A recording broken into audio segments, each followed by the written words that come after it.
সেই প্রসঙ্গে আমরা একটু জানবো, তারপর আমরা গৌরীর আস্বাদন করবো। এই মা মনসার প্রথম নাম ছিল কি জানেন বাবা? জরৎকারী। আর মা মনসার স্বামীর নাম ছিল জরৎকারী, আর তাদের পুত্র ছিল আস্তিক মুনি। এই জরৎকারী বিবাহ করবে না বলেছিল আমি যাকে বিবাহ করব তার নামের সঙ্গে যদি আমার নামের মিল থাকে বাবা, তাহলে আমি তাকেই বিয়ে করব। এই বলে খুঁজতে খুঁজতে পেয়ে গেলেন কাকে না, বাসুকী নাগের ভগ্নী বোন এই জরৎকারীর সঙ্গে বিবাহ হলো। বিবাহের সময় কথা দিয়েছিল যে তুমি আমার যদি কোনো কাজে বাধা দাও তাহলে আমি তোমার সঙ্গে আর ঘর করবো না, আমি চলে যাব। এই সব প্রশ্ন মেনে নিয়ে জরৎকারীকে বিবাহ করেছিল।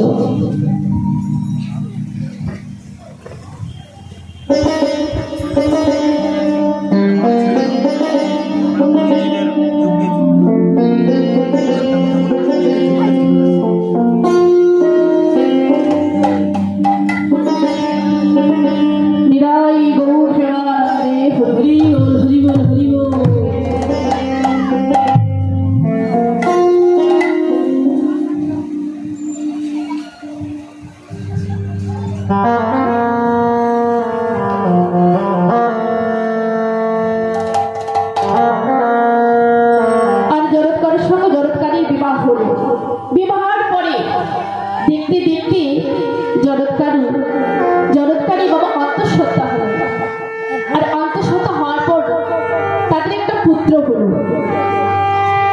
সেই পুত্রের নাম কি বাবা? আস্তিক হল। আর আস্তিক দেখতে দেখতে দেখতে দেখতে আজ 5 বছর কেটে গেছে। আর এই 5 বছরের আস্তিক ভজন সাধন সবসময় হরিনাম করে। আর এদিকে বাবা হলো কি, রাজা পরীক্ষিতের মৃত্যু বাবা কিসে হয়েছিল? সর্পদংশনে মৃত্যু হয়েছিল। আর এই যে সর্পদংশনে মৃত্যু হয়েছিল তার পুত্র রাজা জন্মেঞ্জয় এই বাবার মৃত্যুর জন্য প্রতিশোধ নেওয়ার জন্য একটা বিশাল বড় যজ্ঞ শুরু করলেন। আর সেই যজ্ঞ নাম দিলেন কি? সর্পনিধন যজ্ঞ। আর এই সর্পনিধন যজ্ঞ কয়েক হাজার হাজার মুনি ঋষি এসেছে। আর এই মুনি ঋষি এসে যেই সাপের নামে আহুতি দিচ্ছে বাবা, ওই সাপ একে একে করে পৃথিবীতে যে প্রান্তে থাকুক না কেন ওই যজ্ঞ এসে আহুতি নিজেকে দিচ্ছে। দেখতে দেখতে সব সর্পকে নিধন করা হয়ে যাচ্ছে। আর এদিকে বাসুকীনাথের বন্ধু ছিল ইন্দ্র। ইন্দ্রের কাছে যে বলছে বাঁচাও বাঁচাও বাঁচাও, বন্ধু আমায় বাঁচাও, আমি বড় বিপদে আছি। বলো বন্ধু তোমার কিসের বিপদ? না বন্ধু, ওই রাজা পরীক্ষিতের ছেলে জন্মেঞ্জয় সর্প নিধন করে সব যজ্ঞতে সাপ নষ্ট করে দিচ্ছে, এবং বাকি রয়েছে আমি, তুমি আমায় রক্ষা করো। না বন্ধু, আমি তোমায় রক্ষা করব, আমি তোমার বন্ধু, আমি তোমায় রক্ষা করব, আমি দেবতাদের রাজা ইন্দ্র, আমি তোমায় পারি রক্ষা করে। নিতাই গৌর প্রেমানন্দে হরি বল হরি বল হরি বল।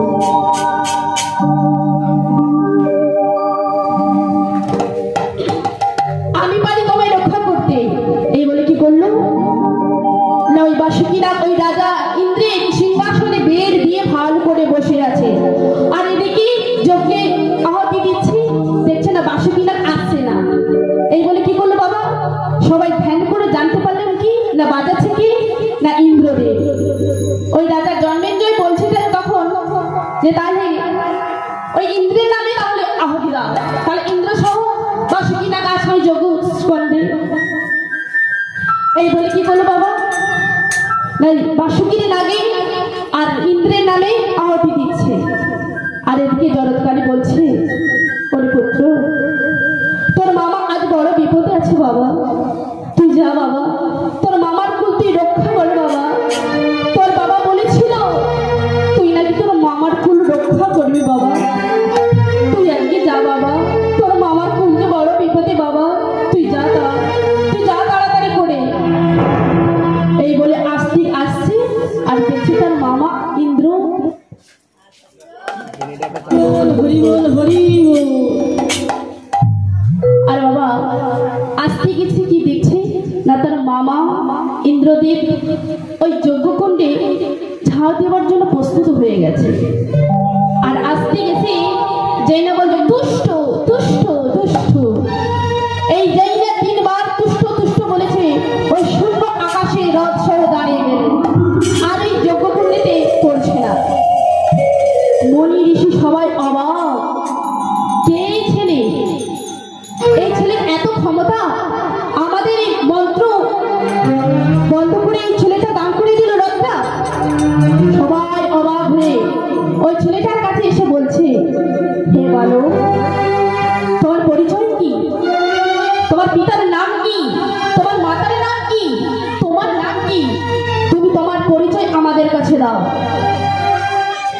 ওই 5 বছরের আস্তিক বলছে, আমার পিতার নাম হলো জরৎকারু, আমার মাতার নাম হলো জরৎকারী, তাদের পুত্র আমি আস্তিক। ওই আস্তিক এবার বলছে, হে রাজা, তোমার বাবা একজন ধর্মপরায়ণ রাজা, আর তুমি সেই ধর্মের ছেলে হয়ে তুমি আজ এত বড় অধর্ম কি করে করছো রাজা? বন্ধ করে এই যজ্ঞ, তোমার তুমি এই যজ্ঞ করতে পারো না। যখন রাজা জন্মেজয় বলছে, আমি এই যজ্ঞ বন্ধ করবো না, কারণ আমার বাবার মৃত্যুর প্রতিশোধ নিচ্ছি আমি। আমার বাবাকে যে সর্প দংশন করেছিল সেই প্রতিশোধ আমি আজ নিচ্ছি। রাজা, তোমার বাবাকে সর্প দংশন করেছি বলো তাই তুমি আজ এই সর্প দংশনে যজ্ঞ করছো? হে রাজা, তুমি একবার ভেবে দেখো তো, তোমার বাবাকে মনি মনি অভিশাপ দিয়েছিল বলে তাই তোমার বাবাকে সর্প দংশন করেছিল। সাপের তো এতে কোনো দোষ নেই, সব তো নিমিত্ত মাত্র। তুমি এই যজ্ঞ বন্ধ করো, তুমি এই যজ্ঞ করছো, এটা তোমার পাপ হচ্ছে। আর এই আস্তিকের মুখে এত বড় জ্ঞান পেয়ে রাজা বলছে, হে বলো, আমি যদি এখনই এই যজ্ঞ বন্ধ করে দিই, কয়েক হাজার হাজার যে সর্প মারা গেছে আর বাকি যারা আছে তারা তো আমার প্রতিশোধ নেওয়ার জন্য আমায় দংশন করবে, আমাদের প্রজাদের উপরে দংশন করবে। তখন এই আস্তিক বলছে, হে রাজন, আজ থেকে আমি কথা দিচ্ছি, আজ থেকে কেউ যদি আমার নাম নেয় তাকে কখনো সাপে দংশন করবে না। কি গো বাবা, কিছু বুঝতে পারলে? তাহলে কার নাম নিলে বাবা সাপে দংশন করবে না? কেউ যদি সূর্য উদয়ের সময় 3 বার বলে, আস্তিক মনির দোহাই, আস্তিক মনির দোহাই, আস্তিক মনির দোহাই, আবার যখন সূর্য অস্ত চলে যাবে তখন কেউ যদি বলে আবার আস্তিক মনির দোহাই, আস্তিক মনির দোহাই, আস্তিক মনির দোহাই, তাকে কখনো সাপে দংশন করবে না। শাস্ত্রে বলেছে বাবা, এটা আমার মুখের কথা নয়, এটা শাস্ত্রের কথা।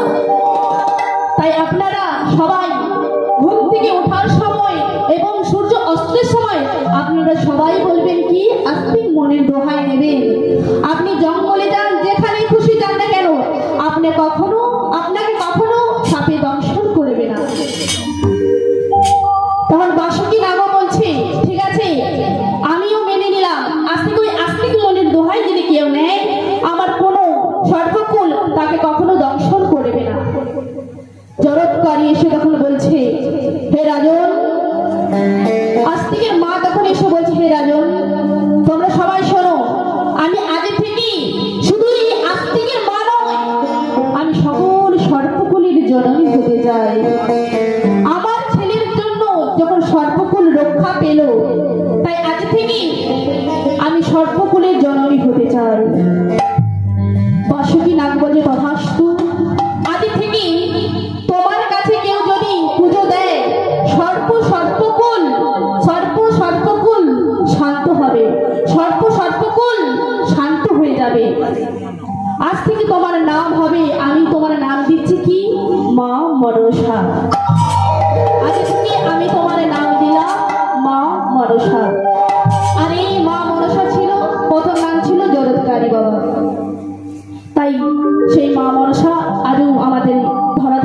জড়িত আছে। তাই সবাই মিলে বলুন হৃদয় গৌর প্রেমানন্দে হরি বল। তা বাবা, আমাদের হাতে তো খুব অল্প সময়, এই অল্প সময়ে আমরা ছোট্ট দেখে একটা নীলা আস্বাদন করব। এই নীলা আস্বাদন করে আমরা একটু সমাধান করব।